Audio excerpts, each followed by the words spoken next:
GNT show is intended for mature audiences. Parental discretion is advised. These are the voyages of the GNT show. Our continuing mission to explore Star Trek storytelling, to seek out new worlds and interesting characters, to bowl we got where no show has gone before.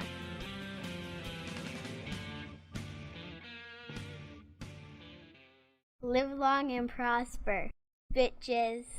Good morning, everyone. Welcome to the G&T Show, episode 272. I'm Terry Lynn, and across the table is Gettysburg 7. Good morning, everyone, and welcome to the only podcast dedicated to the life and career of the great Phil Silvers. Today we will be talking about his time on Yokel Boy on Broadway, and we hope you're ready for this one because there's a lot to talk about.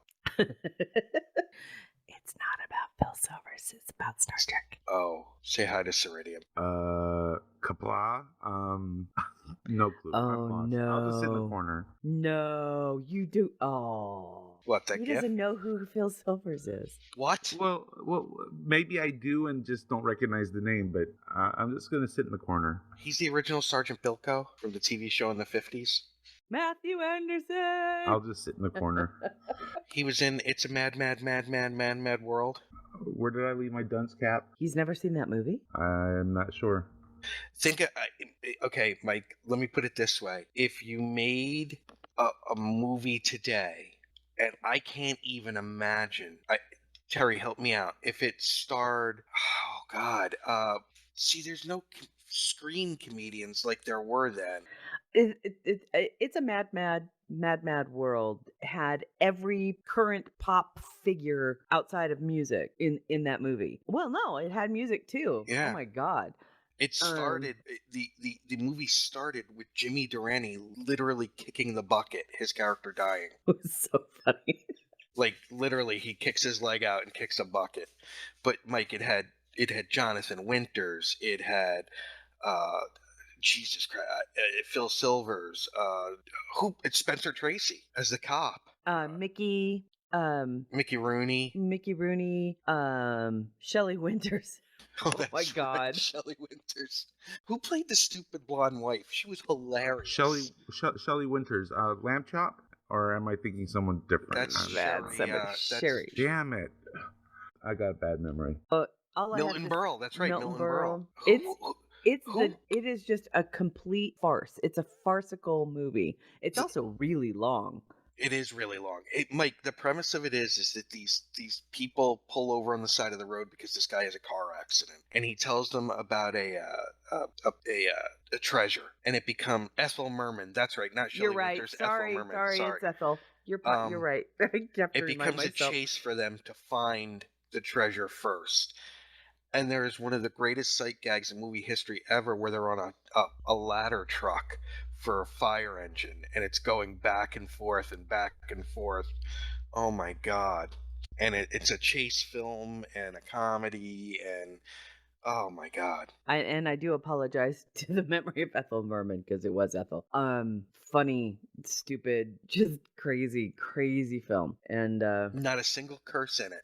I think I remember the ladder truck thing. So I may have seen it and just blocked it out for some reason.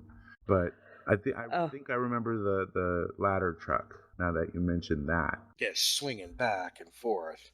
Okay, Jonathan Winters, Spencer Tracy, Mickey Rooney, Sid Caesar, Milton Berle, Ethel Merman, the great Buddy Hackett, Phil Silvers, Eddie Adams, Dick Shawn, Jimmy Durante, Jim Backus, Jerry Lewis, Peter Falk, Buster Keaton, Don Knotts, Carl Reiner.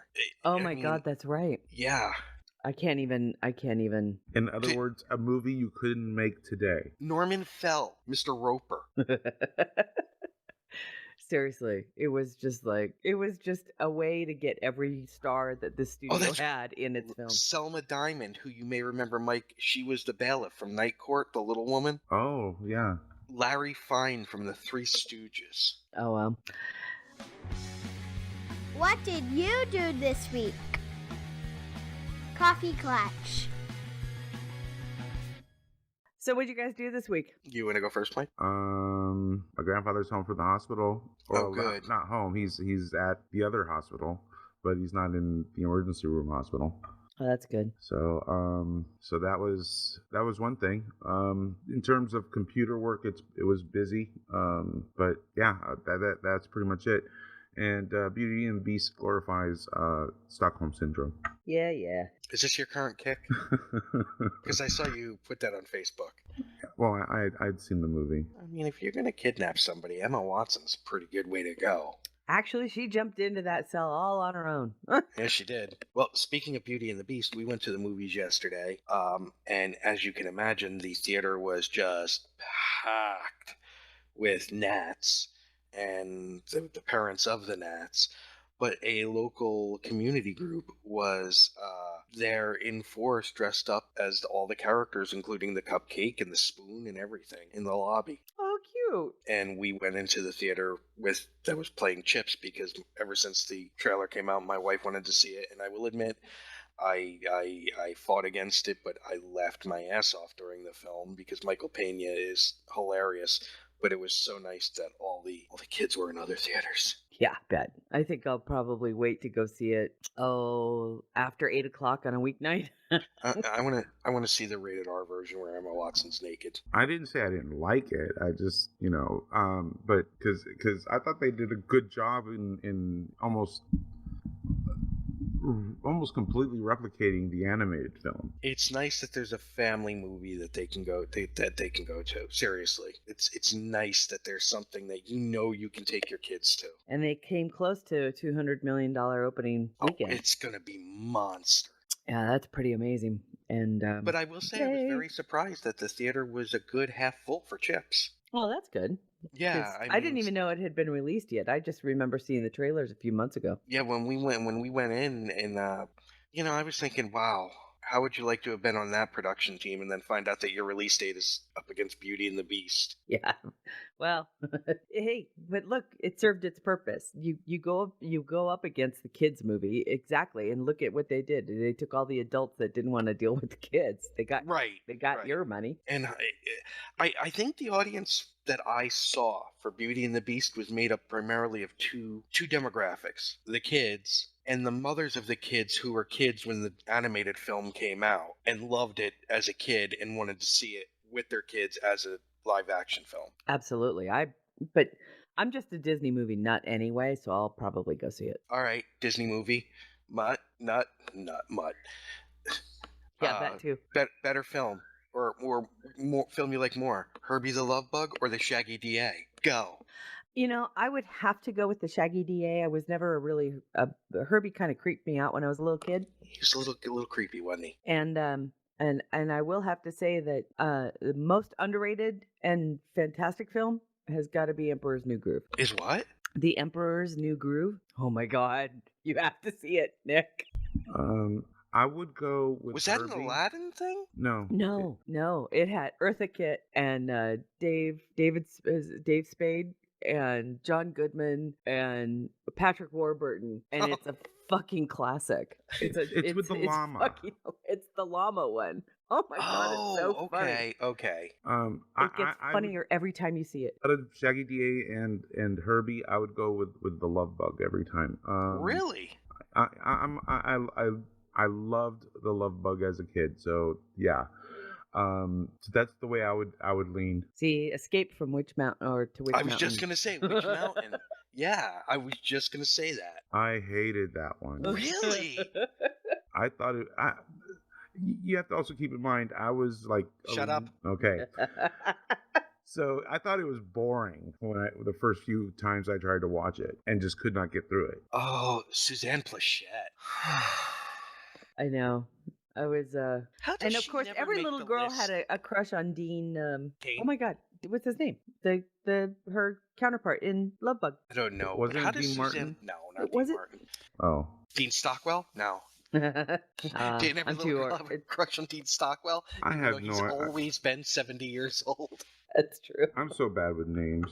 Dean Stockwell is the guy from what? Quantum Leap, right? Quantum Leap, yeah. And Al? Battlestar Galactica. He was awesome on Battlestar Galactica as the one of the Cylons. But how does Suzanne Plachette, when people talk about the great beauties of film, never get mentioned when she was truly one of the most beautiful women? Because is it because she's more identified with Bob Newhart show? Yeah, thank you. No one important. It was Dean Jones. And yes, I think so. Oh, Bob. I saw Elton John this week. Oh, did he see you? No, I was far too far away, but it was awesome.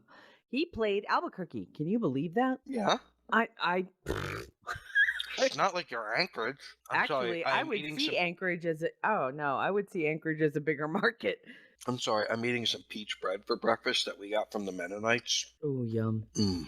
Yeah, it was pretty amazing. We ended up getting tickets at Alan surprised me with getting tickets, and he played at the Tingley Coliseum, which was built in like 1903 as a cow auction center. What was his finale?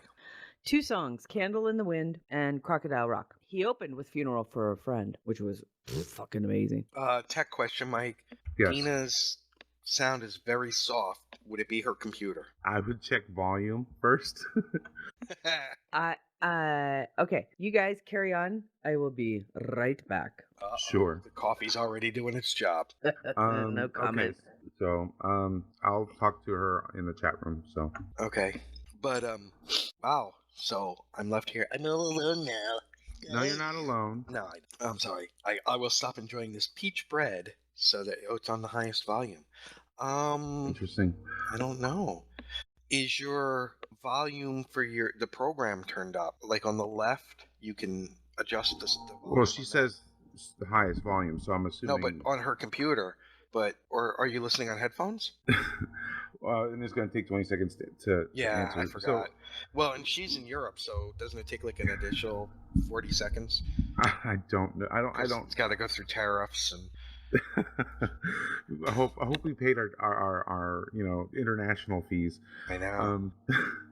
Yes. So I'm gonna assume all of her volumes are up. So it goes all the way to 11.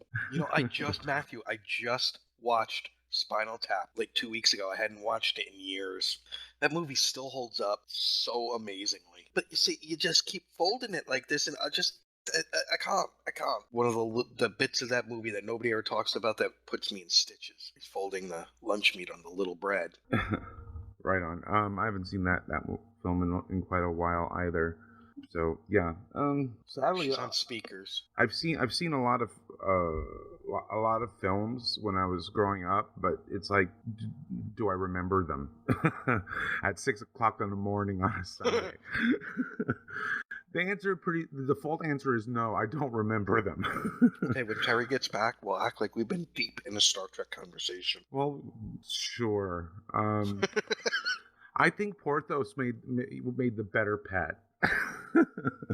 Really? That's what you got, Mike? I don't know. It's 6 o'clock on a Sunday. My brain is still, hanging in the closet. Dry clean only. Dina, I noticed that there's a question mark as your profile photo. Are you? That's not normal. So I'm wondering if there's something, if that is indicative. I was going to say indicative of something. She might have logged into a different account. But yeah, I gave her a few suggestions. So we'll see if any of those help. No, Mike, she's not going to self-immolate. She's one of our regulars that we actually like. I mean, Terry's okay. Hey, did you see? Well, it's not new, but I finally saw it. Tales from Tin Forward, Charlie X. I have not yet, but getting back to what you were saying, no, I think that Kirk was probably the worst of the captains, and the more I think about it, the more I think that he's overrated. Wow, I just don't know you anymore. Oh, you brought it up. What the heck? Hi, Terry. Oh, you're back. I'm like, and Nick is taking down Kirk? That's unusual. We did that solely for your benefit. There was no. We were trying to help Dina while you were out. Yeah. Oh, okay. My brain is still technically hanging in the closet. I mean, it's 6 o'clock on a Sunday. Come on, people. So we also watched Avengers Civil War for the first time. Wait, Oh, what? cool. Yeah, we hadn't seen it yet. Michael Pena in Ant-Man was hilarious. Sorry, but No, I was that's cool. thinking how good Paul Rudd was in Civil War. What'd you think of the kid that's playing Spider-Man? I think he's perfect. Yes, and Aunt May is perfect. Marissa Tomei. Mm. All right, well, let's move on. Well, did you like it? What were your are thoughts you kidding? on it? No, we loved it. We loved it. Absolutely loved it. Did you see how the first half of the movie was really, really serious? And then after he and Agent 13 kissed and the battle was about to start, then the comedy came in. Yeah, they got it was fun to have a little bit. The banter between everybody was perfect. Yeah. Oh, and well, I loved Hawkeye's intro into that movie. Yeah, it was great. Just comes striding in, but that's because I'm a Hawkeye guy. Supergirl. Mike, Terry, you don't watch it, right? Nope. Mike, you do, right? I do. How great were Kevin Sorbo and Terry Hatcher on it? As the parents. Monel's parents, yeah. I thought they were cool. But wasn't that last week? Because wasn't this week's the musical episode? That was Flash. That was the musical. Oh, that's right. They all blurred together, which was great as well. Yeah, I didn't. There's a lot of people who can sing on those shows. Yeah, Terry, they did a musical episode where the Music Man took them and they were in a musical. Oh, very fun. To teach them a lesson. They were in like a fugue state, a dream, and yeah. I after watching that, I was like, I messaged George because he's like my go-to guy for all things comic, and it's like, what the hell did I just watch? I don't understand, and he kind of explained it to me, and I was like, oh, okay. Yeah, and I loved the Super Friends reference. Yeah. All I saw this week regarding DC was the ad that they threw out there that had Batman, Aquaman, and Flash, and it just looked like a complete and utter carbon copy of Showtime's White People on Gray Background gig. I was just like, oh my God, could this ad... You know me, I'm hypercritical of ads anyway, just because I like them. And... Gray is the new orange and teal. Oh my God. I'm just so tired of gray. Don't say anything bad about DC. George will come after you. Gray is the new orange and teal. Grab the remote. Star Trek's on. Television news. Starting with Star Trek, I thought we would start off with that fabulous new photo of the cast of Star Trek Discovery. Okay, let me find that. It was someone's birthday. There we go. It was Frayn's birthday. Whose? I want to say Jonathan Frayn's birthday. Oh, very cool. The guy who's playing Sarek? I think so. I think that's that was what prompted the little dinner and the photo op. Well, the photo is fantastic, and it also makes me very happy. I think that's just awesome.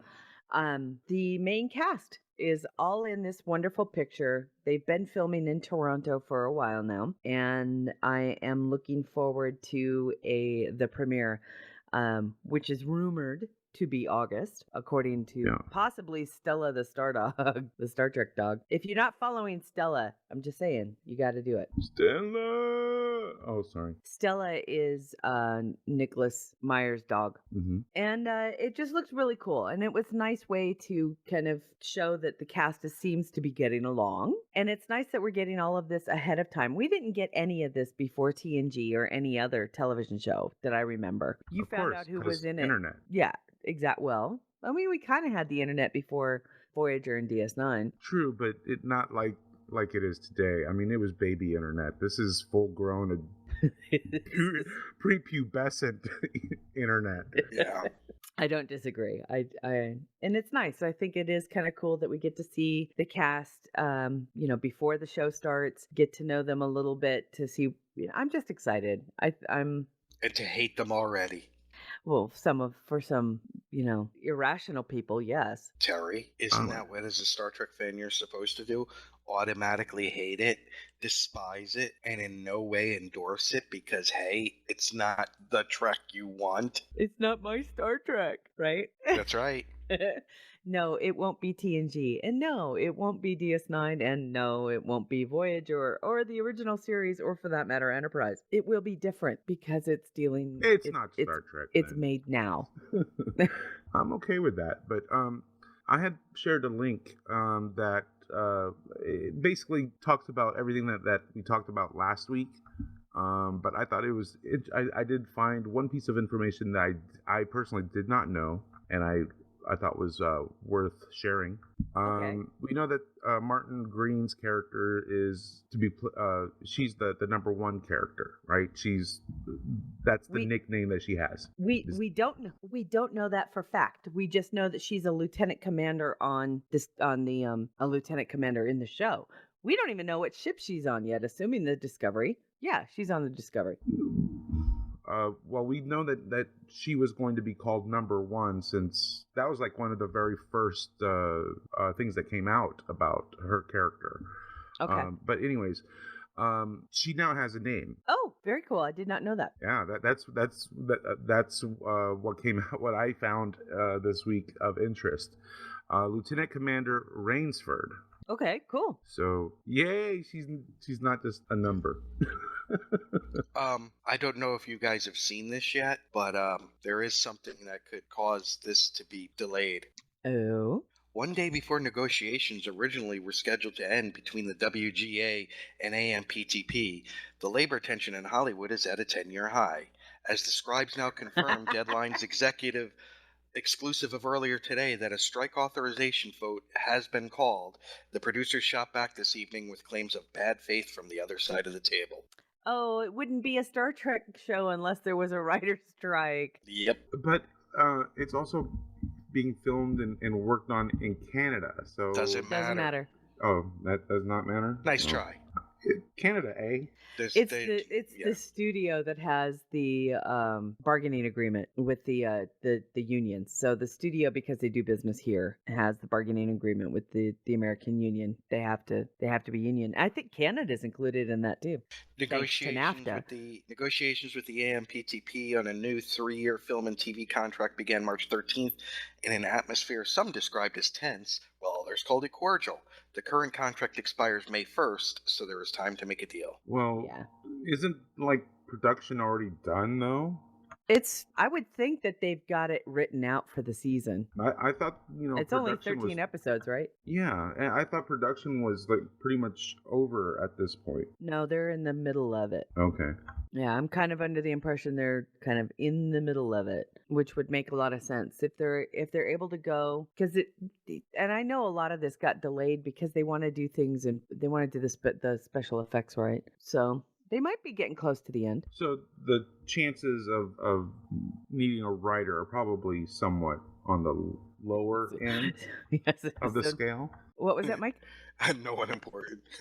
The last writer's strike killed heroes. The last writer's strike did, unfortunately, give a lot of The last writer's strike was responsible for the reality TV. She crazy bullshit.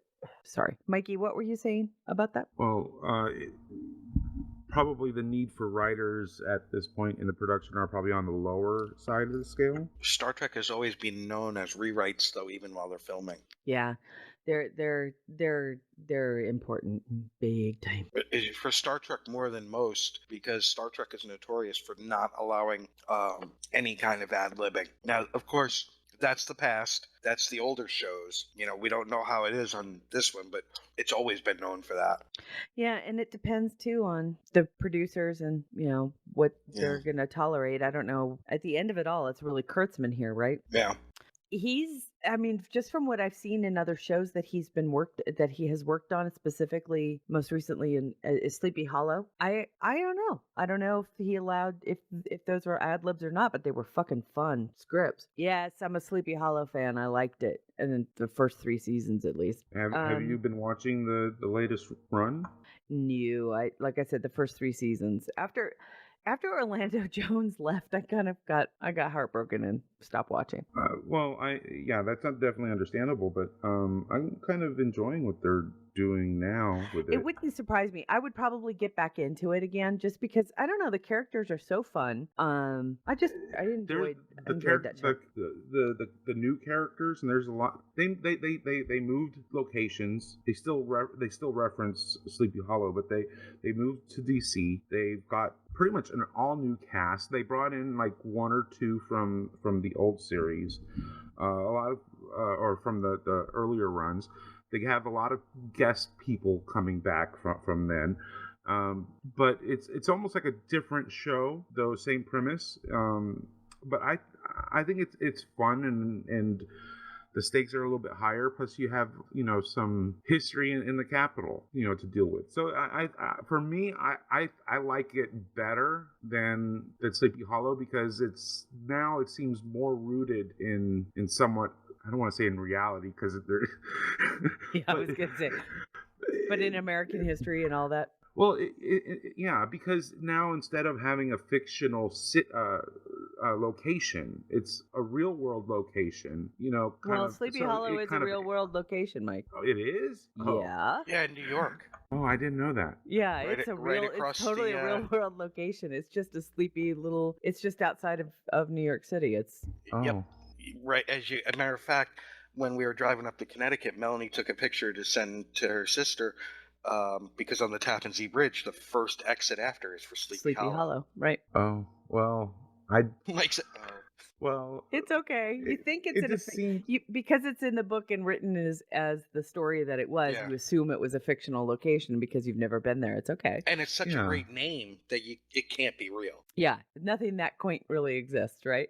Now, for the 20th anniversary, I've been doing a Buffy rewatch. Oh, how fun! Terry, John Ritter, creepy as fuck. Yeah. He was, anytime it's funny, I watch something now, and if it's John Ritter, not Three's Company, but something else that he was on that like he shows up on as special guest star, I still get misty-eyed because Jack Tripper was such a big part of my growing up, just watching Jack Tripper. And John Ritter was one of those guys that you welcomed into your home. He just felt like somebody that you could welcome into your home, and he would be a cool guy. Now, his son is Jason, right? Yes. Okay, so Jason Ritter does the voice of one of my favorite cartoon characters. Remember I was telling you about Gravity Falls? Oh, yeah. Yeah, Jason Ritter does the voice of a couple of the characters in that. He's great. And by the way, Matthew Anderson, that's exactly what the town of Sleepy Hollow looks like.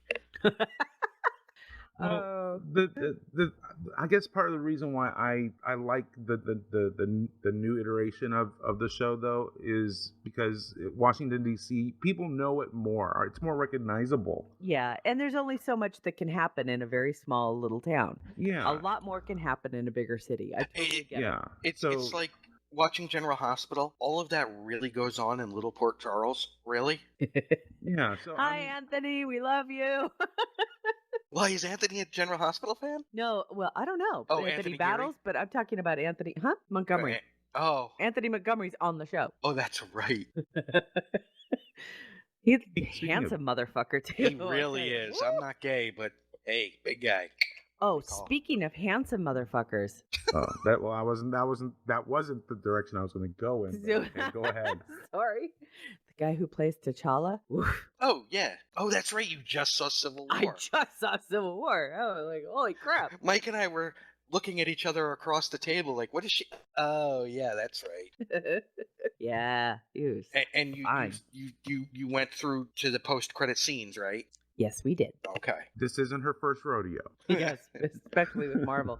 By the way, my wife got me, as soon as they went on sale, she got me a ticket for opening day for a showing of Guardians of the Galaxy, Volume 2. Nice. Oh, sweet. Okay. She knows I'm kind of gay for Anna Faris's husband. Star-Lord. Chris Pratt? Yeah. You don't like Chris Pratt? No, are you kidding? I think he's a freaking doll. Oh, okay. And he's married to Anna Faris. That guy just has it all. Yeah, and he seems like a really nice guy, too. Oh, they are an amazing couple. They're, like, hilarious together. He did a guest shot as a cowboy on Mom, with her show with Alice and Janney. Oh, fun. Yeah. Oh God, I love that show. Didn't he get his start on like Community or something? Or Parks and Rec. yeah, Parks and Rec. Thank you. Yeah, and he was I loved him in that back then. Yeah, but he was hilarious. I mean, Yeah. coming across as like this stoner boyfriend loser guy, I loved it. Look at him now. Anyways, What's new in the Star Trek universe? General news. but we were talking about daytime TV. Very I was going to briefly say, there. look at all these actors getting noms. Nichols, Shimmerman, and Whoopi Goldberg. As Armin well as... Shimmerman was awesome on Buffy as the evil principal. Yeah, he was. The principal that hates all his kids. But it's interesting because he actually gets a daytime Emmy nomination. By the way, everybody, Armin Shimmerman was nominated for a daytime Emmy for his role, or for his outstanding supporting or guest actor role in a digital daytime drama, which is actually Redbird on Amazon. So again, interesting to see that the internet entertainment platform is now, as we all believed would be, television. So yay. But how I have do a you question. classify any like Netflix or Amazon or whatever as a daytime or nighttime series? That's my question. What is the definition of a daytime versus? Yeah, because it doesn't have like Price is Right is going to be on at this time, and let's make a deal at this time. Whereas with the digital platform, we can watch it at any time. It's not like it's just available for those It's time hours, which would be agnostic. kind of interesting. It's time agnostic. I know. Maybe that's why. Maybe that's why the Emmys. You know what? It's actually a smart move on the Emmys' behalf if you think about it. The daytime Emmys don't have a huge draw. They kind of do. Not but since they- Susan not- Lucci won. But here, if you're going to get more of the mainstream or what we would perceive as primetime Emmy quality television, it's only going to pump up the daytime Emmys even more, don't you think? I think it's a ratings thing. Yeah, I was just going to say that because it's I don't know. Are they going to get to the point you think where maybe the daytime Emmys are just folded in and they how you have best All the supporting time actress Emmys? in a miniseries or short or something like that, and then just best supporting actress in a daytime show, best actor in a daytime show. I think it'll all come together when network finally dies. The all the time in Emmys. Yeah. Yeah, I do. I think it'll be when network television finally takes the header that it's heading for now. Then it'll all get roped in. Oh, and I if think there's this another is the writer's transition. strike, Terry, the networks are done. What was that? If there's another writer's strike, this could kill the networks. Yeah, it will and it won't. And I hate to say it, but you know what will kill the networks? Hold The on. networks. Hold on. Deadpool. Dead people. I think when there's Yeah. the generation ahead of us finally dies out, and they're the ones that rely on network television because The they're baby just boomers? the ones the holdouts on internet. Yeah, when they're gone, that's when the networks will finally be able to reinvest into alternate forms of broadcasting. I had seen it's Amazon the pilot season. So they released like 4 or 5 possible new shows, just the pilots, so people can vote and stuff. And there's That's one awesome. there's a couple of them that I thought were really good, but so I want to send a shout out to Oasis.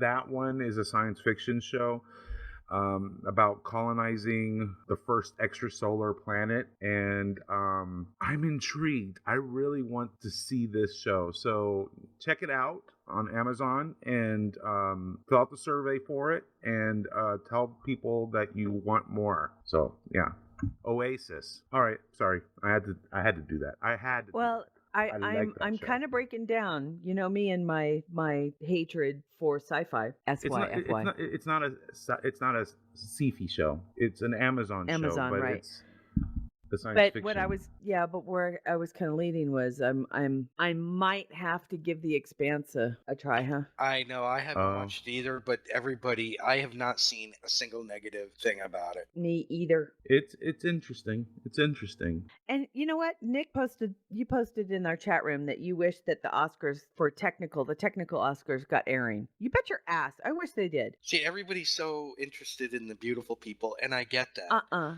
want to see see who busted their ass and who made these cameras and who made the tech behind it. You want to get people into STEM? You want to Yeah. get kids into the Yeah. science? Fucking show them, there's 100 times more people who are behind the camera than in front of it that Than make the these one movies. person that, And I think every year the host should be Michael Westmore and his daughter. Okay, just his daughter. It's been a long time since I've gushed about her. Yeah, it has. I hate to say it. Is that show still on? Yes, it is. Yes, it is. Good. But you know what, Terry? That's a great example, though. I think that that show and Mike, what was the name of the one where they were building sets? Not doing. It was the set designers and stuff. It was like I know what you're talking about, but I don't remember what it was called. But those were really good in showing, even in its truncated form, because they had such a short amount of time to do makeup or sets or whatever. But to show just the level of craftsmanship and genius that goes into this. Yeah, they don't.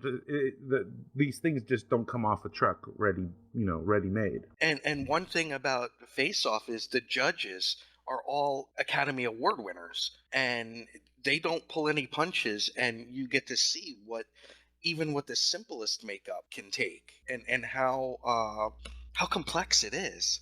Yep. Exactly. That's why I got into kind of an argument with Shanna about it, because she posted about Star Trek should have won for makeup, and they only gave it with the ponytails and the hot chick. There was a whole lot more to Suicide Squad than just Harley Quinn. Yeah, there was a whole lot more. And I felt that was a real slap at people for. First of all, it was uncalled for attack on. Awesome. Yeah, Killer Croc was awesome. It was a real shot at. I thought an uncalled for shot at Margot Robbie as Harley Quinn, because now you're just gonna single out because she's a beautiful woman, and ignore Diablo and Enchantress and Killer Croc and all the stuff that went into that, which it was a heavy makeup movie. I agree with that. However, I still think Star Trek should have done. Here's better. my thing about it, Mike. I'm told there were 50 different alien designs. I didn't see 50 alien designs. I had to be told that. Well, there were. See that. I think that was part of the beauty of it, is because they were all in the background. But there's the problem. Killer Croc was not in the background. That was also. Yeah, you're right. That it was part of the problem. The few times that we did see the aliens, they most of them were either background or on the screen for such a short amount of time. And again, I'm not taking any shots at the makeup artists on Star Trek Beyond. Not at all. My respect for the makeup artists, even the people that do the everyday makeup, it's an incredible job. And you know what? Their hours are even longer than you think about Michael Dorn saying, "Oh, I had to be in there at 6:00 in the morning," or Brent Spiner, "I had to be in there." Well, the makeup artists had to be in there when and stay through the whole day, them, and then take it off afterwards and get home after. So think about they're putting in 20-hour days. Yeah, it's amazing the work that they do. And that's just putting it on and taking it off. That's not making it either. Yeah. And not just dealing with Michael Dorn and Brett Spiner, but touching up throughout the day, making sure that it's camera ready all the time. But for all the other actors as well. And you look at something like Deep Space Nine. You had Quark, you had Garrick, you had Dukat, you had Dax. I mean, you could go down the list. Morn. Sorry, I had to throw in Morn. Nog, Rom.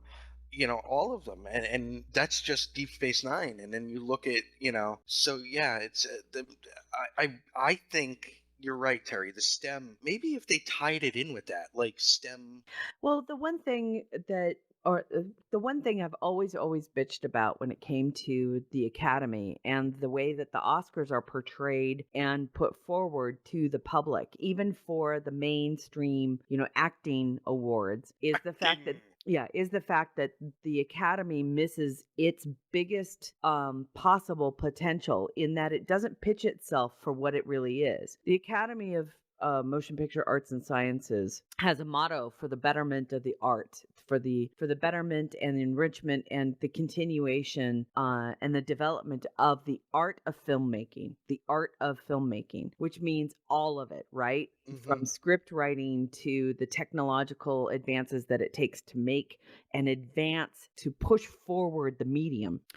And it kind of bothers me that the show fails to do what it should be doing, and that is getting young people or even old people. I mean, it doesn't matter, just getting the general public to buy into the nonprofit organization side of it. And in this particular case, this year they actually brought out, I think they just kind of threw out on stage the young people who got their grants. You know, they put out these amazing educational scholarships and grants for people who in school and high school and do these films or create these films or create the technology behind it. Why aren't they putting those kids on? Well, they bring them out on stage and a whole bunch of famous people clap for them. Why Terry, not? What? it's more important that they have all those bad musical numbers. Well, there weren't a whole lot in this one. But you know what I mean. Yeah, there used to be. I'm like, why not? I want to see what those kids made. Yeah. Well, and look, I'm not a fan. I really need to. By the way, the picture I put into the chat room is Doug Drexler. Happy birthday, sir. Happy birthday. Probably one of our top 3 interviews. And part of the reason why I thought about him was because of his Academy Award for makeup in Dick Tracy. Yeah. Talk about a movie with the makeup. But anyway, I was going to say, and I need to say this carefully because I respect and truly, truly respect James Cameron as a filmmaker. I don't like him as a person, but that's because of some of the things he said about those of us that were serving in Iraq. But that man has done so much by himself with technological innovations. Yeah. The 3D craze that hit for such a long was because he redid the entire way of making 3D for Avatar himself. And that is an amazing thing to do. Well, let's put it this way. When I've got friends who are, who are now posting on Facebook, is Beauty and the Beast in 3D worth it? Like, Beauty and the Beast is in 3D? Yeah, everything is. Exactly. And he started it. But he redesigned the entire way of doing 3D.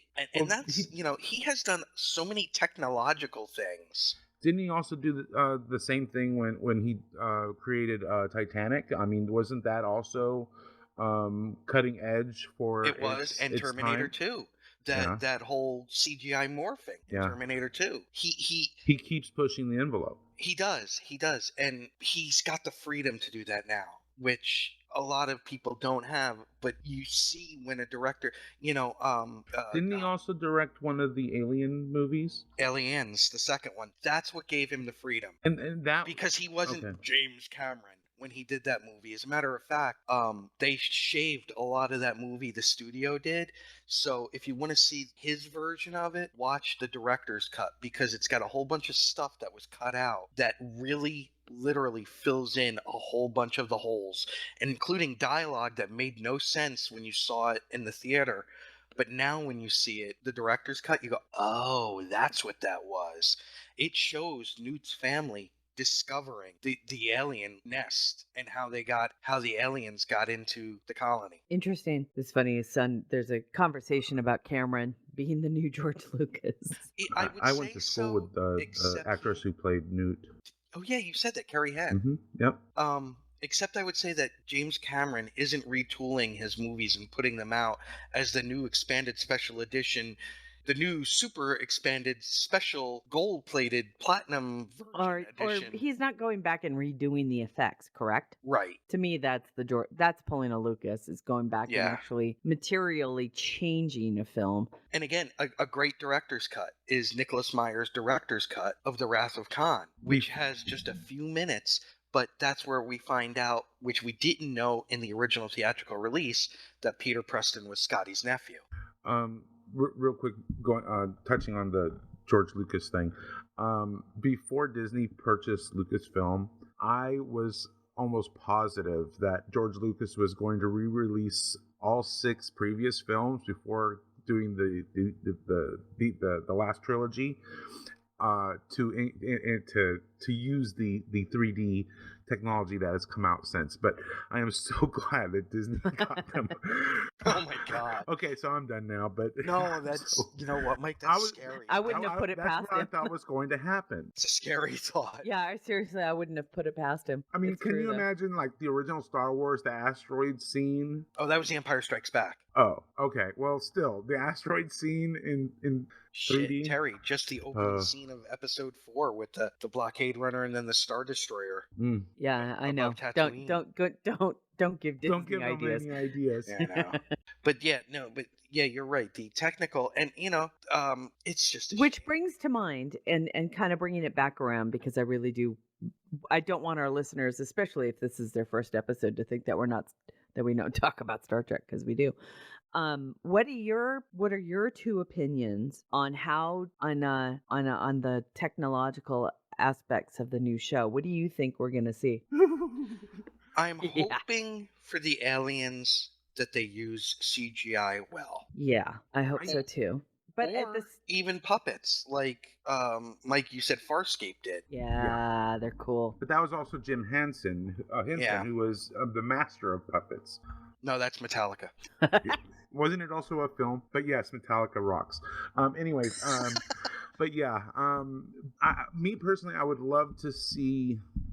In terms of makeup, I would love to see not only CGI characters, but I would like to see CGI integrated into makeup. I mean, can you imagine an alien? Say take an Andorian. Okay, so in Enterprise, there was some guy standing behind Strand the whole time with joysticks moving his little antenna around, right?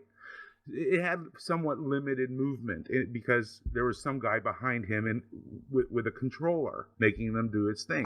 Mike, you got to be fair. It was more than somewhat limited. I mean, Strand's antenna and the By really hot far. chick that he was with, they were constantly moving, and I Yes. thought it was an amazing job. Yes, I agree. It was amazing, but imagine how much more they can do with them if they're CGI. Okay, so I would hate for them to actually break my immersion. Yeah. No, I know what you're saying, Mike. I do. I just think the antenna might be too small for them to pull it off. I'm just using that as an example, but I would love to be able to see CGI integrated into makeup, practical makeup, as well as full CGI characters. That's the kind of the point that I'm making. Yeah, it'll be interesting. I'm hoping to see The Borg. non-bipedal aliens. Oh, come on, give me a Horta or two. Oh, we hadn't discovered the Horta at this time in the show. God The damn Borg. it. I think the big bad should be the Borg. So help me God.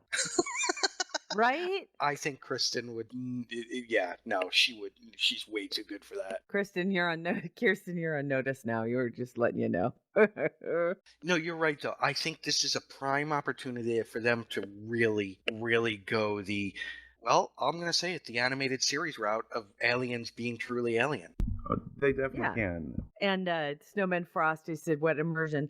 What I meant was, don't distract me with Andorian antenna. I mean, the antenna are there. They should have a subtle movement, but don't make them so crazy is the fact that I'll stop listening to what the actor's saying. That's all I meant. And then the TV's Klingons that don't look Klingonese. I am so sick of that. Face Off had done an episode where they integrated CGI into makeup. So basically they green screened certain parts of their makeup, so basically to erase, okay? So to make certain parts invisible. So they were able to make characters super thin. They were able to make certain characters have like see-through components in their arms or in their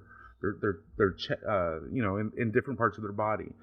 That's the kind of thing that I think would be just amazing. I mean, that you have a person standing there, but because of how the makeup is set up, they're able to erase certain aspects of the person and just show you, the makeup rather, if that makes sense.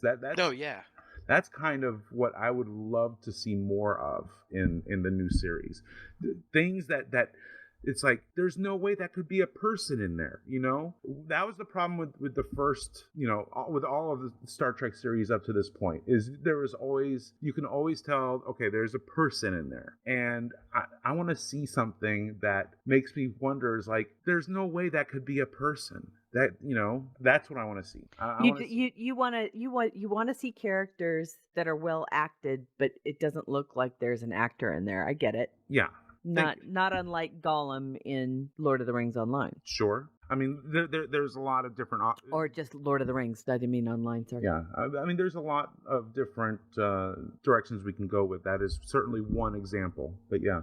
See, and one of the things that I'm starting to see in our chat room now is, of course, the inevitable anti-Klingon look that's coming out now. It's like, oh, they're not right because it's not my Klingon. And I know it's hard. I know it can be difficult when you're used to Klingons looking a certain way.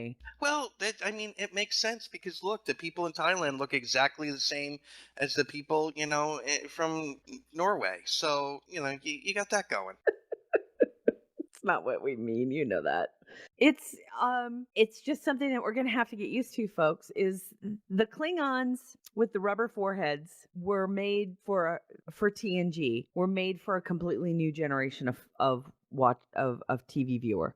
They weren't made for the TOS viewer. We got used to the way they looked in TNG and DS9 and Voyager. We just got used to it because that's what was made for our generation. Well, you know, that Terry, was do you remember 30 fucking years ago, guys? Huh? Do you remember when Worf first came on, the outcry? Oh my God, people flipped the fuck out. What were you going to say, Mike? From Star Trek: The Motion Picture, they can't be Klingons. Yeah, Mike, what were you going to say? I was also going to say, you also have to keep in mind that the TNG era, Klingon, or the motion picture era, Klingon design, that has been ingrained into people for almost 2 decades. I mean, meaning that it was reinforced show after show after show for almost 2 decades, right? Right. So where the original Klingons had been reinforced through people watching in reruns for 20 years.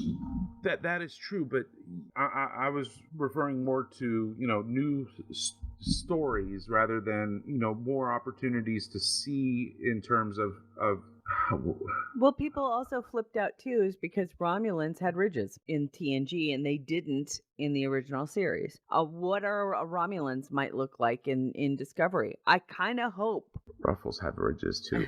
Ruffles have ridges. I don't know. I think it'll be okay. Romulans are a little bit different because they're supposed to be related to Vulcans. So that, yeah, they should not be too much of a departure from whatever the Vulcans look like. But Klingons should look like fucking aliens because they're not just humans with funny bumps. And they kind of... No, that's Ron Jeremy. Oh boy. And these Klingons do look more alien than the previous ones. It's been a while since I've seen the photo, but I just kind of realized that they almost have like this insect-like look now. I don't know what it is. Maybe it's the way that the ridges are laid out. They almost look like exoskeleton. Yeah. That's kind of why I like them. I think I'm not necessarily opposed to the new look. I actually kind of think it's cool that we're getting a new look. They're definitely kind of freaky looking. There's no doubt. They're almost metallic in that spinal. Terry, no one important says they need to create new species and not try to reinvent species we have already seen. Well, let's look what happened when Star Trek fans, when they did that. The Xindi were introduced and everybody screamed and hollered because we never heard of the Xindi before. Yeah, but that's because they don't listen too, right? I mean, the Federation wasn't just, even in Kirk's time, it wasn't just 4 planets. No, it was a lot more than that. But see, and the Xindi were fucking awesome. We want new species, but we never heard of this species. Why do we have this species? I love the insectoids. Oh my God, they were so awesome. Oh, my scrotum hurts. Sorry. You guys, you're gonna. Terry, did you listen to my interview with Kelly Thompson? Not yet. You have to remember, I just got a computer back up and running yesterday. Mike, Am I right? She goes into a really good detail about this, about the nitpicking that Yes. fans do. Yes. And for her, for comic book fans. So you can imagine, Terry. Oh my God. There's an interesting article on actually I believe it's Teen Vogue, where they interviewed many female comic book writers and talking In about Teen Vogue? yeah, I think it's Teen Vogue. Oh wow. Speaking of which, my wife, God, she's really wonderful. She got me the A-Force trade paperbacks because she knew how much I loved my interview with Kelly. Very cool. Yeah, and for those listening, if you have not listened to my interview with Kelly Thompson, comic book writer and author, please go to the Gettysburg Address podcast. Mike, what is that website? GBA address or gbaddress.com. Thank you. And thanks for putting so much passion into it, Mike. GBAddress.com. I'm going to take another pill and lay down. I'm tired. I'm doing the best I can here. Well, I gotta let you guys know. I'm not face down on the desk. Because this show has always been about sharing with our fans. Yes, always. Went and had some X-rays done because I'm having. Oh, you're talking about oversharing. Okay, Yeah. I get it. I've been having extreme pain in my neck and shoulder, and tingling and numbness running down both my arms. So the doctor's afraid it's a bulging disc in my neck, and I might need surgery. But the X-rays only showed some osteoarthritis. Is that how it's pronounced? Yeah, osteoarthritis. Yeah, but so I'm gonna go back to him in a month, and we may need to get an MRI and see if I need surgery on my neck. Sorry. And if I do, I want Borg implants. You think we could get oh God. Oh my God, I'm blanking. Do you think we could get Jerry Ryan to come to give me some of her implants? Oh yeah. No one important just used the C word. Who? What? When? Fans try hard to make everything have to fit canon. Yeah, we do. And I am a self-confessed canonite. When I write fanfic, I try to make it adhere at least to the existing. Well, that's because you're being true to the thing, but that doesn't mean you can't introduce something like. Oh no, I mean I introduce new characters, but they rely on existing canon. Right, but like, let's say you wanted to introduce, which includes the novels. I'm just saying. Right. No, it doesn't. But if you wanted to introduce a change, a change in the Romulans, that they were Romulans from, that left Romulus and Remus and colonized someplace else, and because of the conditions on that planet, it caused something to happen. Hey, go for it. That's it.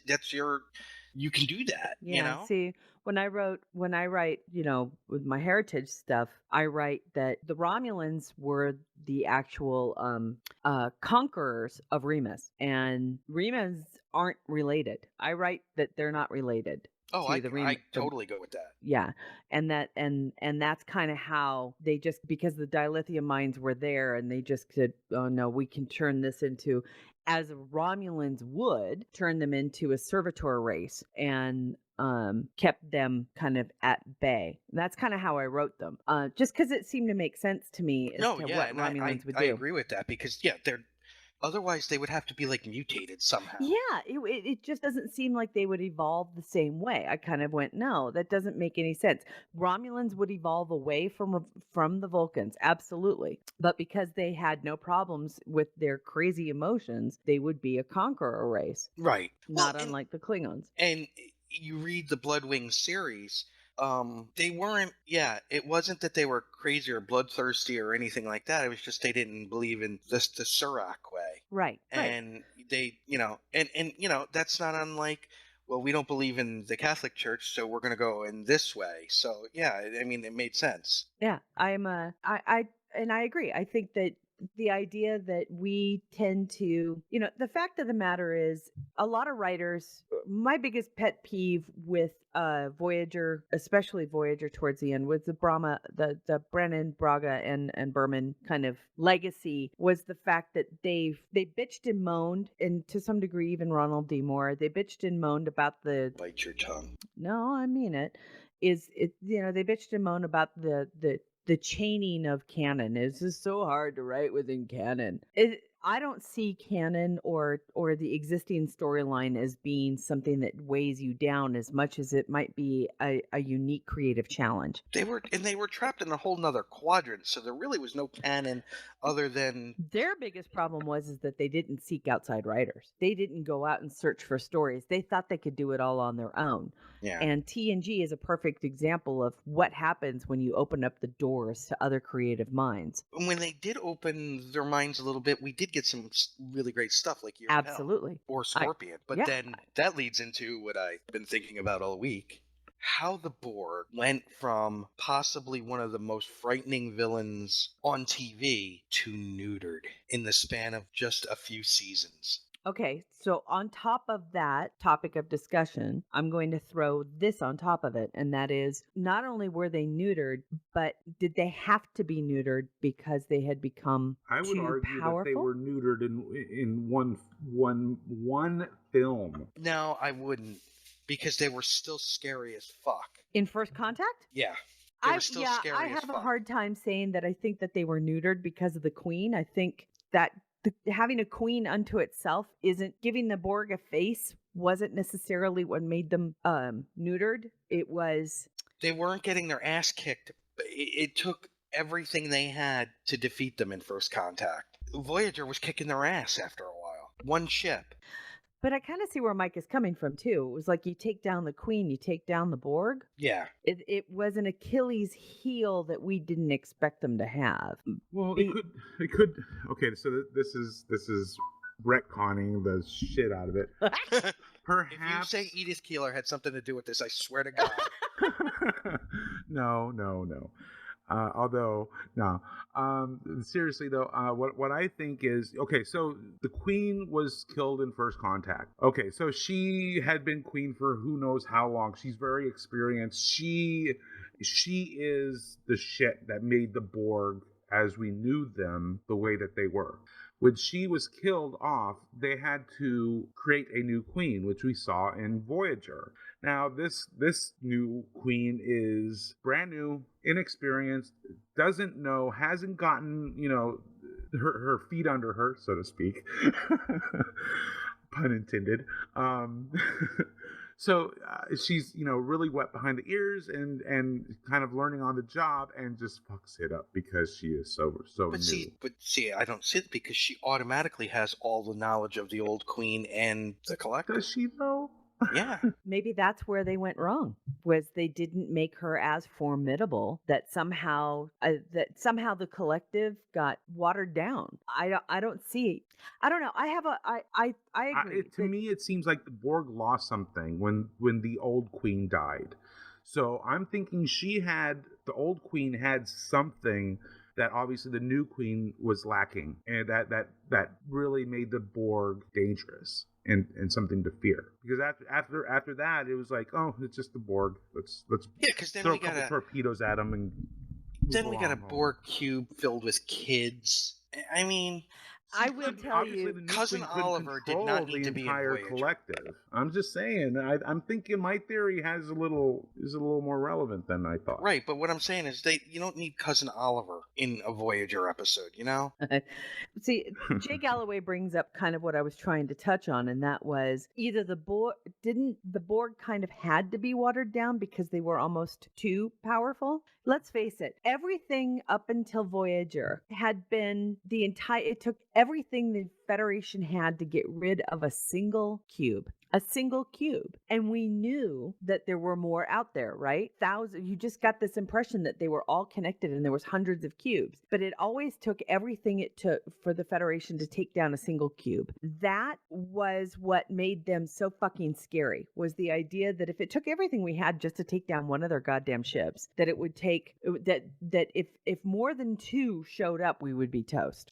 Voyager fucking flies into the Unimatrix. Flies into the goddamn Unimatrix and is able to take down the whole goddamn thing. And it's just, it was too convenient. It was too convenient. Part of my problem is that Voyager used them at all. Right. I didn't like the idea that Voyager relied upon the Borg at all.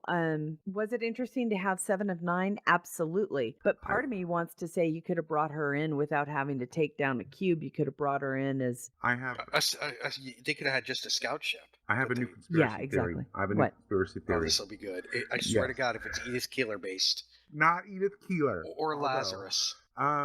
Okay, there was an episode of Voyager where Torres crash lands on that planet, and they're like almost she meets like this character, the writer, the almost Shakespearean storytelling.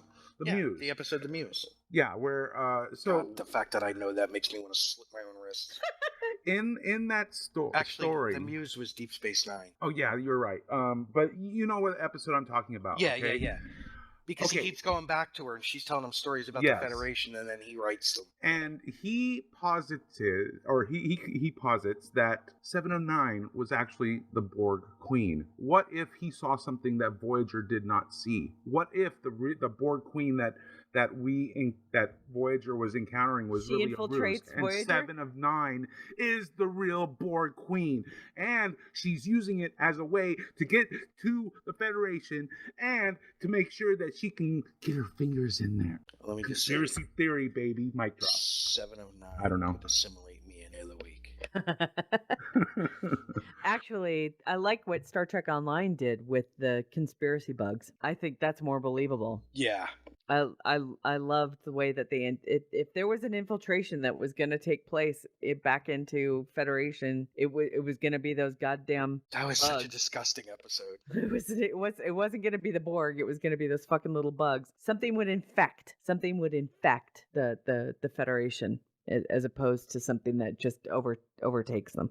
But what we got was, so we've got the Borg. They're starting to become the everyday villain. You know, they're becoming the Wile E. Coyote of Voyager. So now we introduce 8472, an even more powerful villain, which really aren't. See, I liked 8472 a lot. I really liked the way that they came from a different kind of dimension in space. I liked the fact that they were a threat to the Borg without necessarily being a threat to the Federation. There was a healthy respect for their power, but they were also they also weren't completely Benign. They weren't, but they weren't completely overpowering either. That there was always some kind of a biological way we could have fought them. I always had that idea that the Federation could have given 8472 a run for their money. I really do believe that. I never thought of them as being, too powerful. But I saw them as having a healthy intelligence and a healthy respect, so much so that they tried to figure us out by kind of pretending to be us, odd as that entire sequence was. Go ahead. I thought the oddest part of that whole thing was when Patrick Duffy came out of the shower, looked at Chakotay, and said it was all a dream. Oh my God, could you imagine? My brain just went click. Chakotay totally would have done the Man from Atlantis. Oh yeah. There's like one other person that gets slash that fic. There's only one other person that's getting that whole reference. Okay, sorry. I can't get the mental out of my. We've lost her, Mike. I'm lost. Yeah. Okay, so. And then you've got the whole thing of Voyager finding this cube, and Borg Larry and his partner Daryl and the other Borg Daryl, and it was Borg just Daryl. just not good. I think the Borg's neutering absolutely just came into play the moment that they came across them in Voyager. And I'm not talking about just 7 of 9. I think you're right. 7 of 9 still could have been a fantastic character if they had just found a scout ship that had been oddly deconnected, that somehow they didn't get destroyed, but they did get disconnected from the. And they could have tied it into TNG. She was stranded and had been infected with the Hue. Tie it back to Hue. Absolutely. And she was lost, and they save her. She's still 7 of 9, and all of that. But no, we have to go through this. I mean, don't get me wrong. I loved how they got her, that she was a liaison, because the whole enemy of my enemy thing and all of that. And I don't want to bag on Scorpion because I actually liked the episode Scorpion. It was one of the few, and I've said this before, because Chakotay he was a goddamn first officer finally, and challenging the commander and telling her, telling the captain, this is stupid. What are you doing? But then they started to meet them constantly in battle after battle. And, this one little ship, which has an endless supply of shuttles, is besting the Borg every week. Well, if the Borg are supposed to assimilate all the knowledge of everything, there really should have been nothing Voyager could have done that would have been smarter than them. Yes, Sun even says, well, you'll have to admit there was a bit of self-neutering with Unimatrix Zero. It started a weird Borg, not Civil War. I thoroughly agree. Yeah. We kept trying. It goes back to my beef with Berman and Braga, and that was their crutches. Their two biggest crutches were Borg and time travel, Borg and time travel, Borg and time travel. And it got really, really boring. And it was because they failed to go outside and get some fresh ideas. And so as much as I love them, and I think they tried, and they had the right intention, they just couldn't get over their own egos to go outside and look for fresh stuff. And I'm not sure. I'm not sure I would say ego. I would say I don't think they were aware of their own burnout. They refused to admit that it was possible. That's hubris. But that's also it's also, I think, from dedication. From what? Dedication. Oh, I thought you said medication. I'm like, what? No, medication is my thing. Dedication is theirs. I agree. I'm not dissing their dedication at all. You know me. I know where they were coming from. I know what they were trying to do. It was a false premise. The problem was that this idea that you had to have an episodic show that was stuck in an area and in a storyline that absolutely should not have been episodic in nature. Yeah, they blew it. And here's something that hurt Voyager that I don't think hurt DS9 as much, but it hurt Voyager. Right now, the place we're at now, where, let's say, a show like Game of Thrones or like The Sopranos did or whatever, because they were a network show, because they were on UPN and they had to do the weekly thing.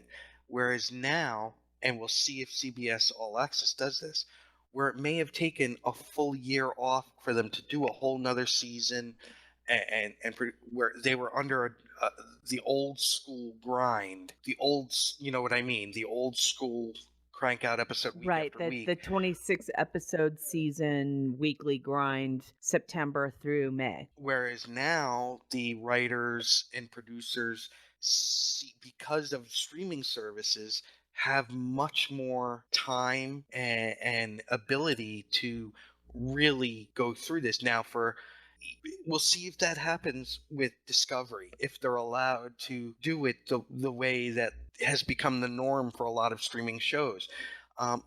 Like Man in the High Castle. Mike, I'm still watching season 2, but damn, it's as strong as season 1. Yep. And so you've got this. Well, we as fans may not like that it takes a year, or in the case of Game of Thrones, a decade for the next season. It was like The Sopranos, right? Yeah, you could to wait come 2 out, years. But you get strength out of that too. It's always risky though. It is risky. It's risky in that you can definitely lose your audience. I mean, for network television, it hurt. There you pegged it. Some shows, right? But look at Heroes. It was on an upswing before the writer's strike. Took basically 2 years off, and when it came back, it not only did it lose its audience, but it lost its steam, its power, and what. Well, that was though people. Because the writing was not near as strong in the second season because of the writer's strike. I will even venture to say that, Michael, you have pegged out why Discovery could probably survive that, and that is because it's not going to be on network. Exactly. Network television that takes a hiatus loses its network market. Internet net-based streaming services, it's a built-in given that it's going to take a year for you to see the next season. But so the people who go into watching it are already mentally prepared. Yeah. for a long hiatus. People who watch network television want network television. They want the 26-week weekly episode. I can tune in every Thursday night and not have to worry about. And so what Finding CBS something on TV. Exactly. So what CBS is trying to do, and it is a risk, is trying to merge that network television viewing audience with the internet viewing with the streaming audience. It's going to tell a streaming audience, look, we know you're going to get 13 episodes. It's going to be, it's trying to kind of do something that nobody else has done before. And that is a weekly scheduled episode on the internet. We'll see how successful they'll be. There are some shows that do that. I can't think of any right now, but I do remember a few episodes. I think Amazon so Amazon does it, and maybe that's what Armin Shimmerman Did Game of Thrones? I mean, not Game of Thrones. Was House of Cards binge, or was it a weekly release? I believe it was binge. It's binge. Okay. I think Netflix goes with binge, whereas Amazon goes with schedule. They can stretch it out. But see, and here's the difference for doing it even a streaming show being released weekly.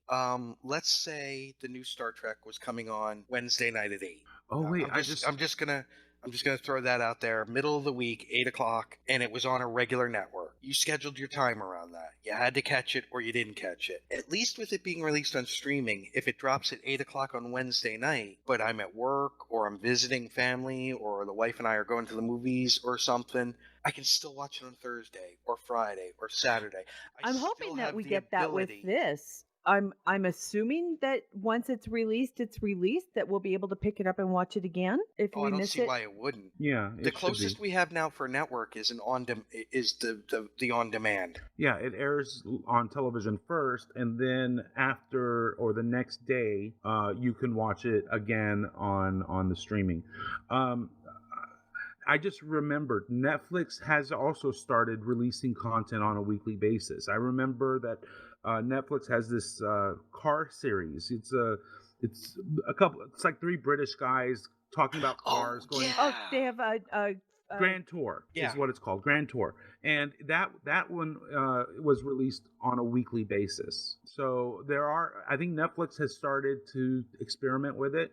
But I think Amazon has been doing that already. Well, let me ask you guys, would you rather if Discovery was released a la, and I'll just call it Netflix style for binge, or would you rather if it was doled out weekly? That's a really good, if it's a great, here's the thing. I'm a delayed satisfaction kind of girl. I don't mind the week to week. I like kind of being drawn out, and it allows me to savor. I really like that. Although I love the idea of binging it just because I could get it all at once, but then it would just make everything seem so long between I don't like long hiatuses. 6 months I can live with. A year, that's hard. How about if Discovery is successful, then if they do like and this is really jumping the gun, but like Marvel has done with the different Defenders series, if they're able to roll out something new, even if it's only, do you remember when Battlestar Galactica was on Sci-Fi, and I will call it Sci-Fi,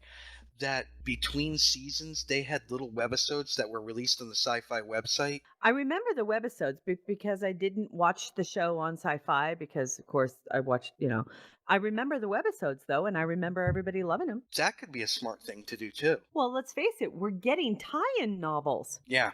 In concurrence with the show. I would, what I would do, what I would prefer, binge or weekly. I guess it depends on how the story is being told. If they're episodic, meaning every episode is a little bit standalone-ish, then the weekly thing can kind of work.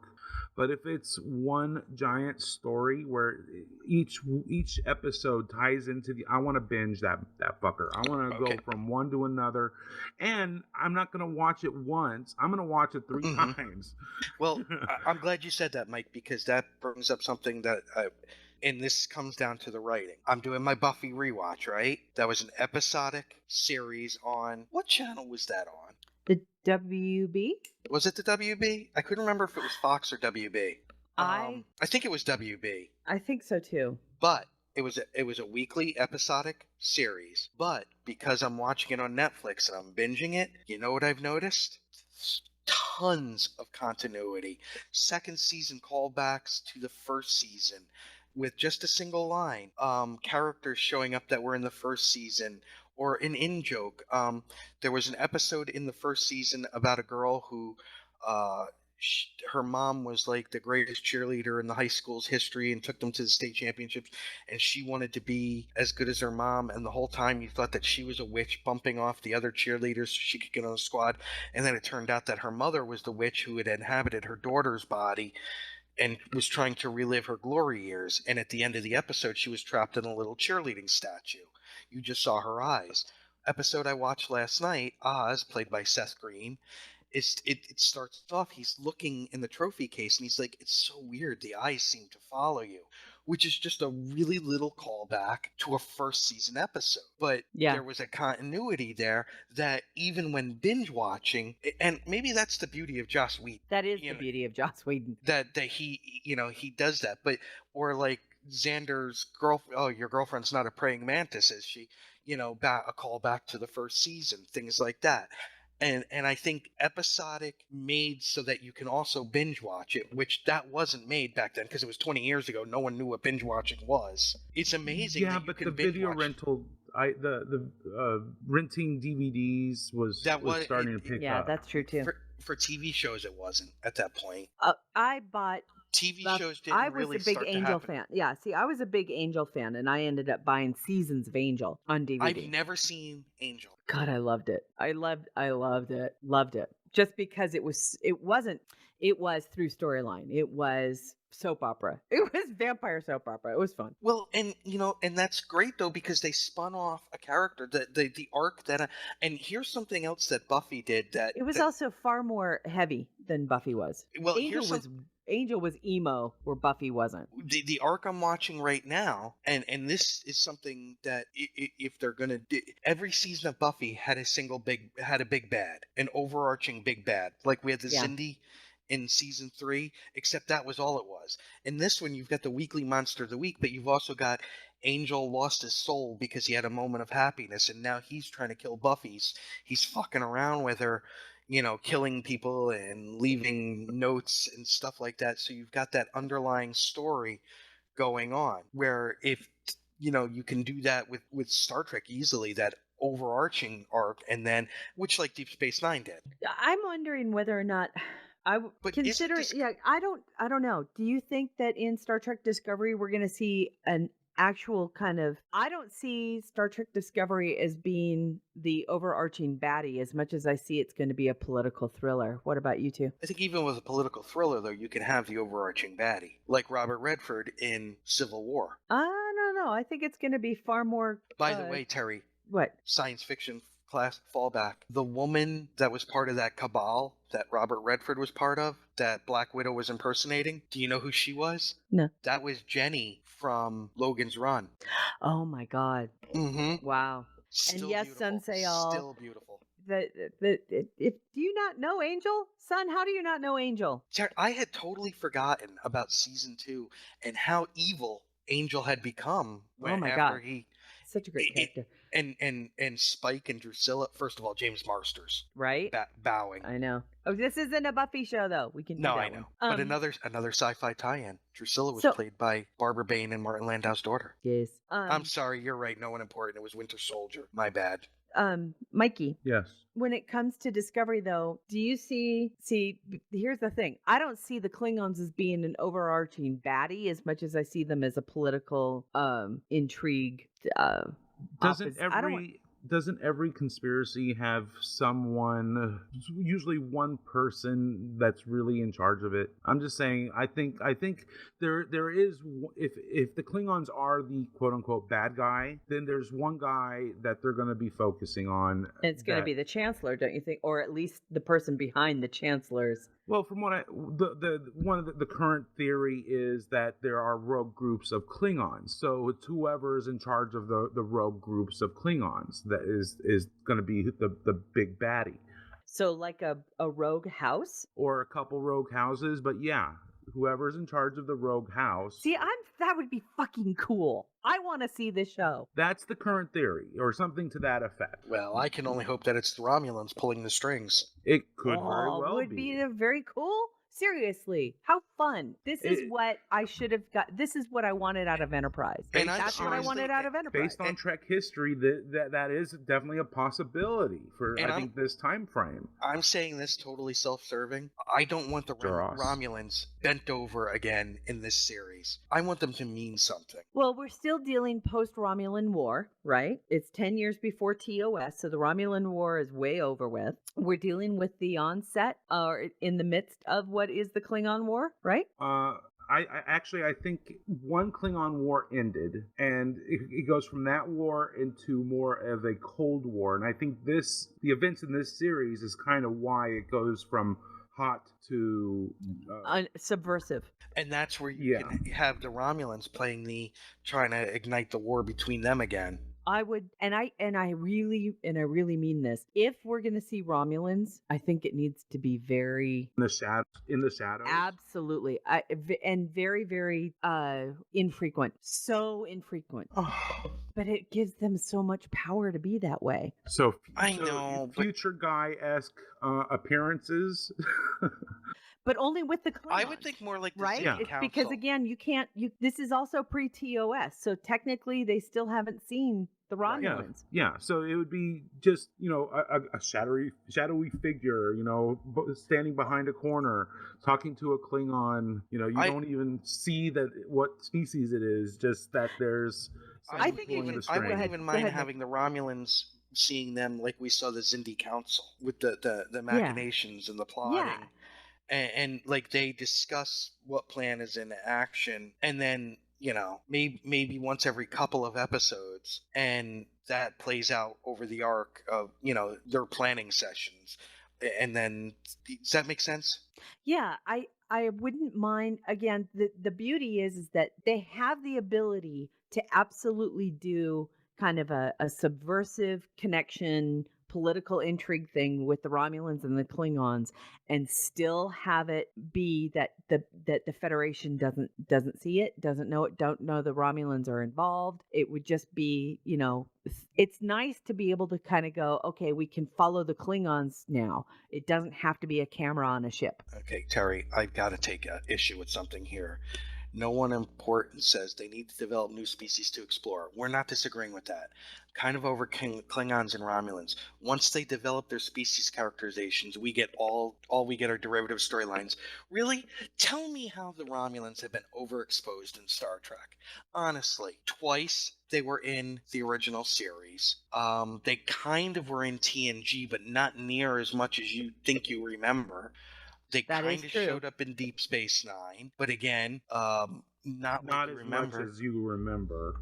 And it wasn't until season 4 that they showed up in the Anar plot. So tell me, and they were totally fucked over in Nemesis. And we don't even want to talk about how Eric Bana was wasted in Star Trek 09. So explain to me how the Romulans, I'm sorry, as a Romulan fan, I'm going to say they have been bent over time and time again as far as being a big bad, and they're not near as much as you believe. And if you go back to TOS, the 2 episodes they were in rocked. Sorry, this is the Romulan in me that gets so mad because the Romulans never get the respect that they deserve. And they're such a powerful species, along with it. And I'm sorry, I loved the Klingon heritage stories. I really did. I loved the Worf stories. I loved the fact that we were finally kind of expanding into the Star Trek universe and getting some of that information regarding the way that the Klingons worked, how their council worked, how the honor thing worked, how Worf fit into it. I loved those stories. I would love to see that explored further, along with some Romulan stuff. Absolutely. There's no problem. What were the best post TOS Romulan episodes? Face of the Enemy, where Troy is on the Romulan ship, and we get a pretty good viewing of just what that one ship, but into how the Romulans think and how they look over their shoulder and everything. And Unification, when they're on Romulus. and we get to see their culture. Those are some of the best stories, and you could totally make them a parable for North Korea. Oh yeah, or even China. And then I agree with J. Galloway. They're explored really well in Star Trek Online. Yeah, but it's almost unfortunate because most Star Trek fans don't play Star Trek Online, so they don't get to see that great storytelling. I'm again kind of going back to the Klingons and how that relationship is, would be 10 years before the original series. I'm really looking forward to seeing that explored further and how, God, you're going to laugh, you two, especially you two. So that's what you want to know, what character I want to see more than anything else. And I know it'll never happen, but you know what character I really, really, really, really, really want to see? Charlie X? Stop it. Just kidding. I would really like to see a Captain Diego Reyes. Ah, yes. Just the fact that I just want him to exist before he's promoted to Commodore. That's all I want to see, right? And then he disappears. I just want him to disappear. TNG? What was that? Discovery is 80 years before TNG? On 90? Yeah. Okay. But just to have Reyes exist in the show for just one episode would mean that Vanguard exists, and that's all I want in life. And what's her name? Oh God, the Vulcan from Vanguard. T'Pren. T'Pren. Yeah, I kept thinking T'Pring, and I was like, no, that's not it. Oh, wouldn't that be awesome? Just to have him on an episode in a captain or even as a Commodore, and before he and then have him disappear. That'd be great. And a Captain Matt Decker. Or just someone in the Decker family. Can't have a Star Trek episode without someone in the Decker family. That's true. Oh my God, we need to tie things up. Good discussion going from the Borg to that, and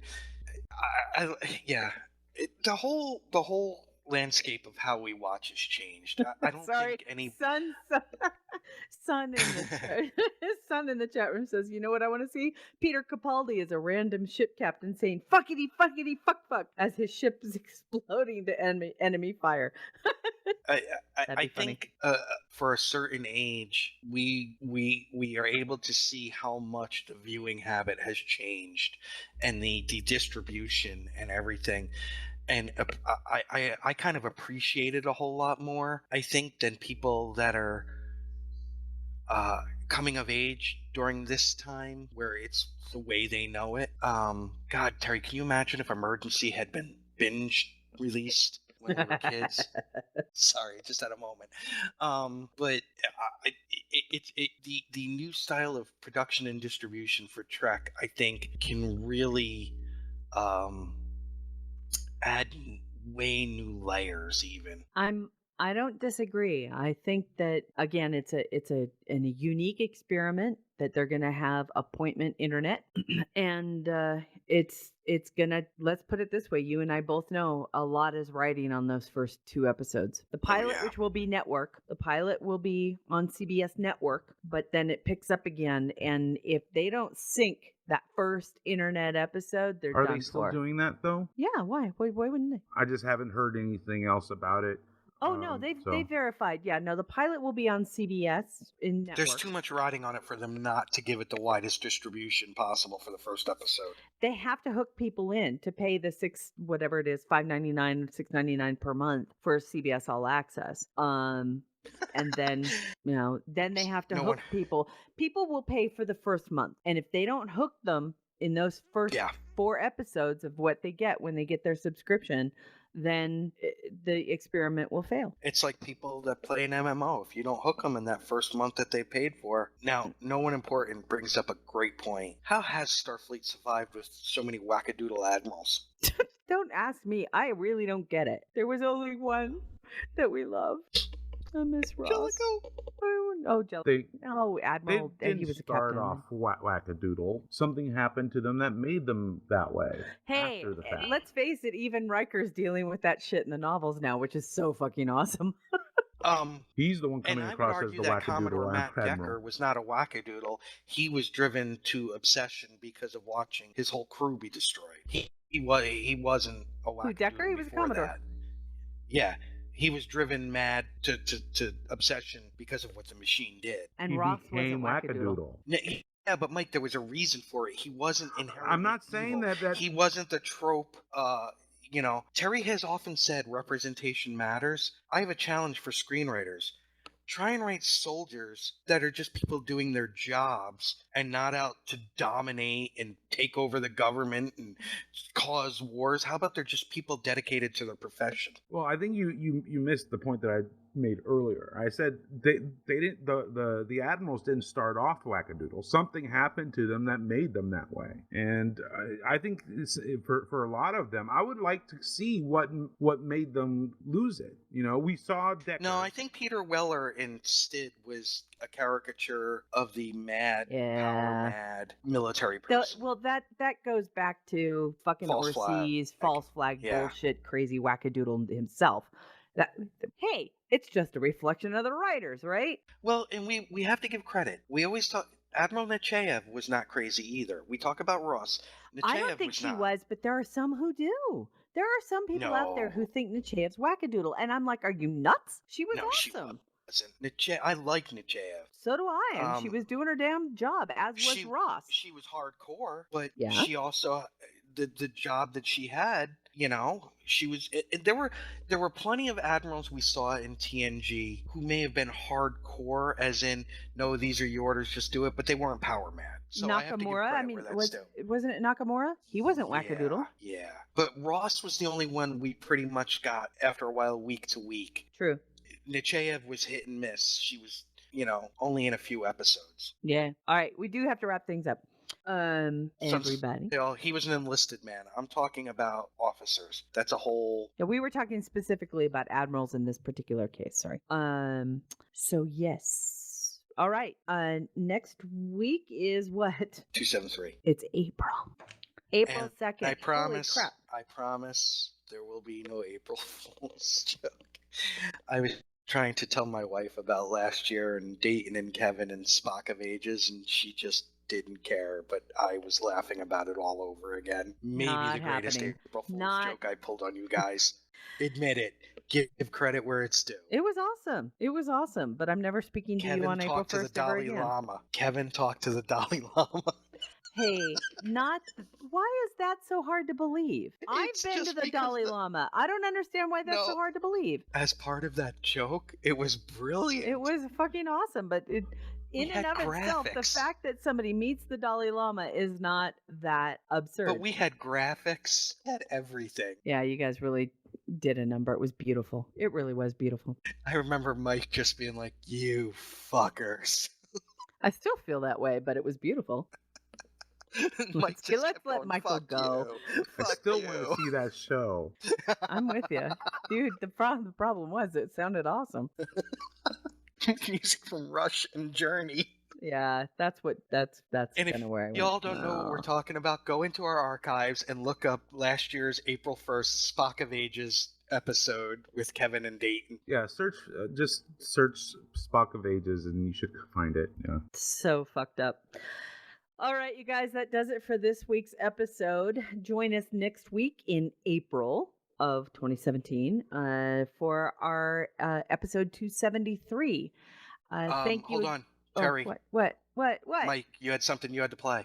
Oh, shit, we have announcements. I'll go pee. Okay. Ross, you're welcome. Nick, Mike, and all the ships at sea. Ross here from Live, Love, Play with my weekly doodly doo. I live stream 3 times a week on twitch.tv/subsailor688 Monday and Thursday at 3 p.m. and Saturday at 5. So come join me and enjoy the game and the company. I play something different each day, so expect a good variety. In addition to my live broadcasts, you'll find my entire library of live stream highlights as well as archive broadcasts.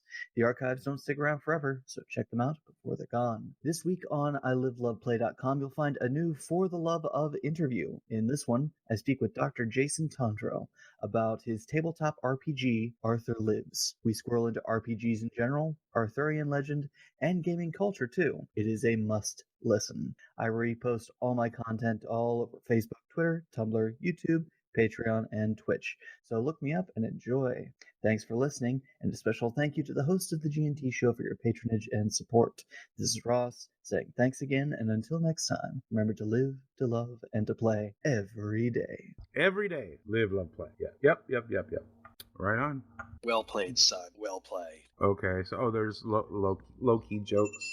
Because I mistyped look.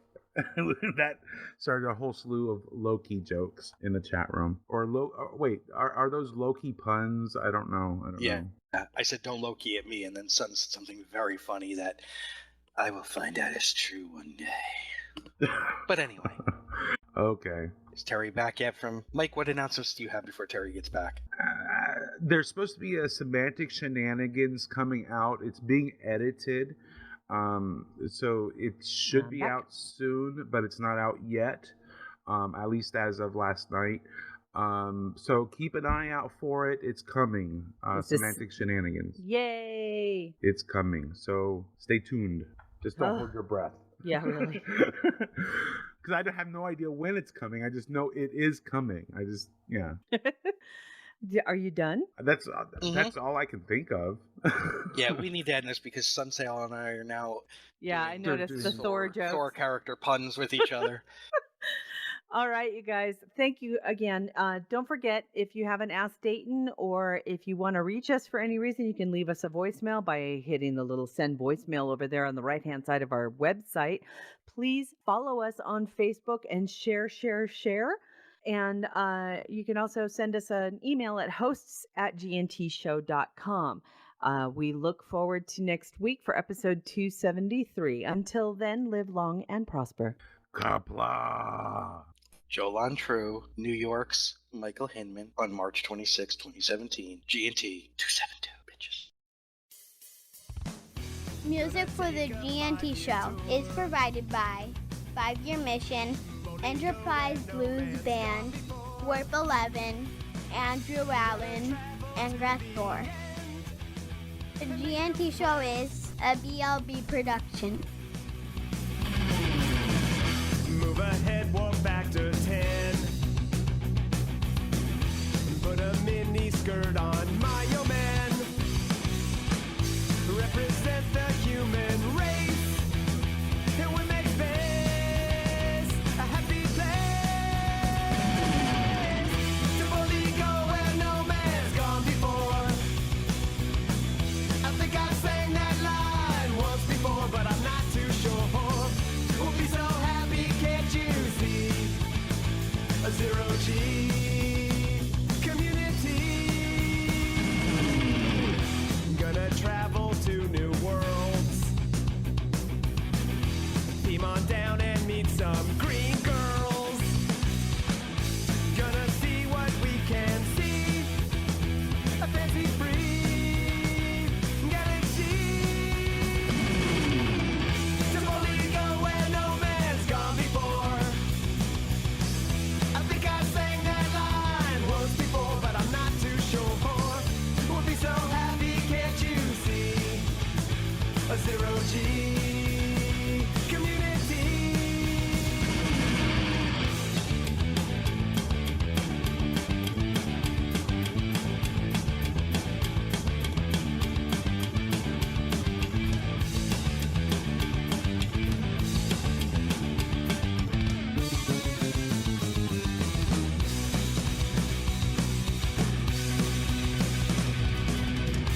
Come and take a tour with me. There'll be no cons or Kobayashi. Gonna travel to the end and make new friends with aliens. To boldly go where no man's gone before. Space happy. I think I sang that line once before, but I'm not too sure. We'll be so happy, can't you see? A zero-G community.